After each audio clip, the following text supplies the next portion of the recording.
At this time, I want to record the third, and you'll be happy to know, final installment of me attempting to explain to you just what Roland Barthes is trying to say in his essay, The Rhetoric of the Image. So the final portion is perhaps the most difficult to understand because it relies upon familiarity with both structural linguistics and rhetoric. As I said in an earlier announcement, I know enough about structural linguistics, and rhetoric is something I know quite a bit about. It's what my doctorate was in, so I think I can help you there. So the main point of the first long paragraph in the Rhetoric of the Image section of the essay, Rhetoric of the Image, is this. A good reading of the image depends upon different kinds of knowledge, for example, practical, national, cultural, aesthetic. But that's okay because, quote, the language of the image is not merely the totality of utterances emitted, it is also the totality of utterances received. The next problem that Barthes attempts to resolve is that, quote, there is no particular analytical language corresponding to the particularity of the signifieds. He suggests that we can fix this by resorting to the inventory of figures formerly identified by ancients in the classics, and he mentions metonymy and syndeton. And so I have here an image of a resource that you could find on the web, and it's called Silva Rhetorica, the Forest of Rhetoric. So it turns out rhetoric is a 2,500-year-old discipline, and it has different parts, but one of the parts is whole collections of figures of rhetoric, figures of speech, so things like analogy and simile and all those things. So there are literally thousands of these things, and the reason there are so many is because the ancient Greeks had identified several hundred, and then the ancient Romans followed upon the ancient Greeks, borrowed many of these figures, but then renamed them, gave them Latin names. And then the Renaissance Europeans picked up on these things and then often gave them their own names. So it's a whole collection of English names.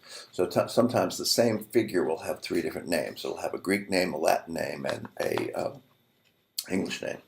So the ones that Barthes mentions are metonymy and asyndeton. A definition of metonymy calls it the substitution of the name of an attribute or adjunct for that of the thing meant. For example, suit for business executive, or the track for horse racing. In Barthes' example, he has the tomato stand for Italianicity.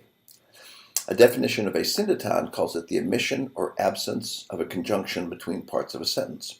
For example, Caesar's famous phrase, I came, I saw, I conquered, represents how a lack of hesitation was instrumental in the success of his campaign.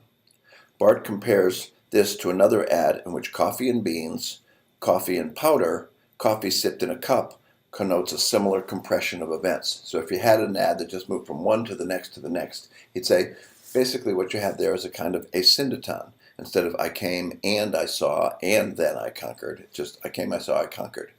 Beans, powder, drinking coffee. Another claim Barthes makes is that, quote, the connotators do not fill the whole of the lexia. Reading them does not exhaust it. This claim, while not identical, is similar to one of the two positions that Barthes expressed about the relationship between language and image at the very beginning of the essay. That is, there are those who think that signification, the way the sign points to the signified in Saussurean linguistics, cannot exhaust the image's ineffable richness. So the idea is that this Panzani ad could have so many connotations in it that you just cannot sort of exhaust all of the potential. The most cryptic portion of the essay are Barthes' repeated mention of the syntagm of image. Syntagm, that's S-Y-N-T-A-G-M, is a linguistic unit consisting of a set of linguistic forms, sounds in a word, words in a phrase, phrases in a sentence, that are in sequential relationship to one another. And that's a feature of language. As I'm speaking to you now, I start with the first word and I go on to the last word, and they're all in a row. And so whether it's spoken language or written language, sequence and an order of delivery is a feature of language. But the problem with using the notion of syntagm is that the parts of an image, like the Panzani ad, are not read sequentially.